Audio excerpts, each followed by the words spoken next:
This program is proudly brought to you by the VAFA Live Official app. With live scores, team stats, player stats and much, much more. Everything you need for the VAFA in the palm of your hand. Download it from the App Store or Google Play now.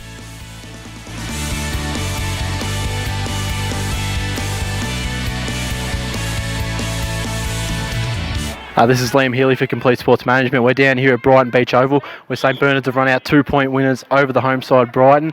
Here with the senior coach of St Bernard's, Mark Riley. Bomber, a really interesting finish at the end. It looked like he was going through. What did you see from your angle down there?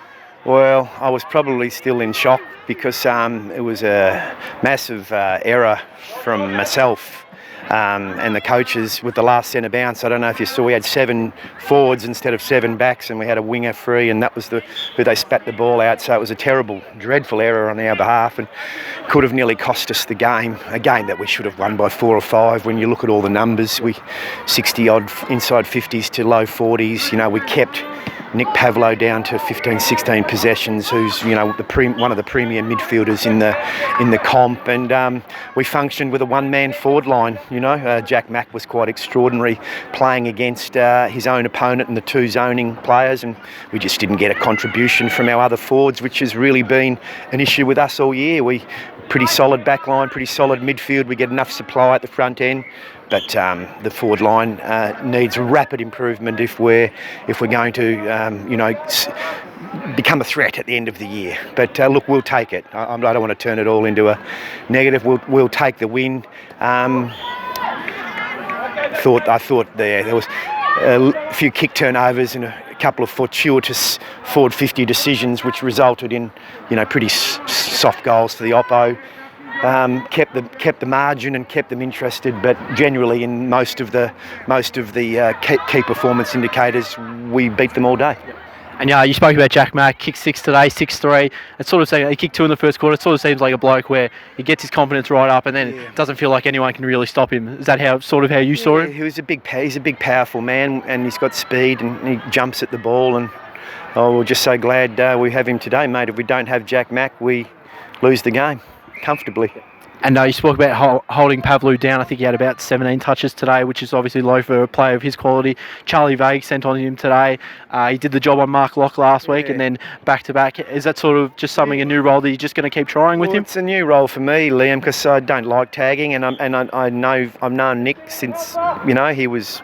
I've known the Pavlo family, and I enjoy watching him play football. He's a gun. But Charlie was running around for us, really not impacting much as a freelancing midfielder. So we did the job with Locke last week, and Charlie kicked a couple of goals. And so Nick's numbers are just extraordinary, mid-30s, and he hits the scoreboard. So our midfield's not powerful enough to take on head-to-head Harry Hill and Nick. So we tossed up which one to shut down.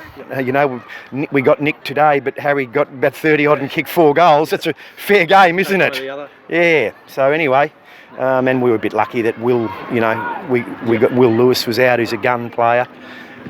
We'll take it, mate. We'll take it. We've been stiff a couple of times, and so we'll take the win and move on pretty quickly. And we've got the powerhouse Zabs next week, and I don't know, we're ahead of the ledger for the first time in a while, 7-6, and we'll just see if we can keep trying to improve our football. We've still got a lot of improvement in us. When we get it right, we're okay, but we get it wrong too often. And you spoke about 7-6, still puts you just sort of outside the 4, still in the conversation for the 4. Simon Caven, in the run home, a really important player who could come back, hasn't played since round 3. Is he close at the moment, or could we not see him? No, very unlikely, Liam. The surgeon recommended, that he didn't have a plate put in and allow the bone to heal naturally. Hasn't really healed that well. Funny, in my 20 years working at the top level of this sport, every time we had a footballer that broke the minor bone, they plated it. Yeah, well, thank you very much for joining us as usual, Bomber. Wrapping up here, I'll throw it over to Daniel, who will be joined by the coach of Old Brighton up next. Thanks, Liam. I'm here with Greg, the coach of Old Brighton. A really tough way to lose that game at the end. Talk us through what the setup was for that last play, and then what went through your mind as that ball was going through the air. Oh, look, Ben Jacoby had played a really good game all day and really stood up as a leader today. He just was on the end of a ball and, look, he had an opportunity, but that's not the difference. It's not the reason why you lose. We had several opportunities, had a lot more scoring shots. We were pretty ordinary from about the 15-minute mark of the first quarter till half-time, and once you get in that position, it's too hard to come back. To their credit, they worked really hard, and in the end, they deserved to win. Obviously, tough with having Nick Pavlou tagged today, but I thought Harry Hill really led from the front as captain. 30-plus touches, 4 goals. Talk about his performance today and what he brings as a leader to the team. Yeah, look, he was outstanding today, Harry. He's a good young man, and he really stood up when he needed to. He provides great energy and spark around the contest and kicked a couple of good goals for us. And look, Pav finds it really hard, and even today, look, he doesn't get looked after. He gets harassed and grabbed and hung onto off the ball, and it's almost really frustrating for him. And I feel for him. He's a good quality player, but to Harry's credit, he stood up and did a really good job. Yeah, and you had a trouble managing Jack McNamara for St Bernard's. What was the plan for him going into the game, and then what did you do during the game to try and combat his influence?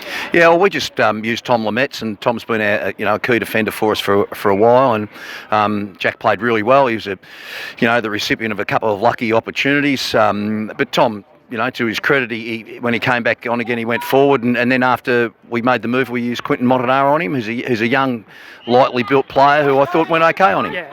Yeah.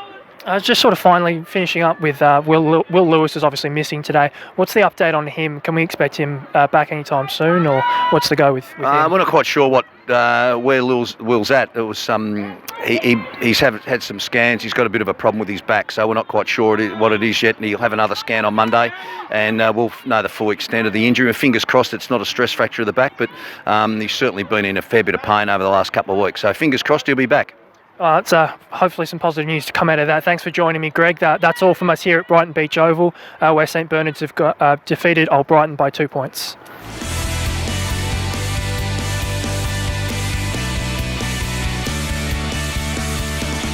This has been another Complete Sports Management production.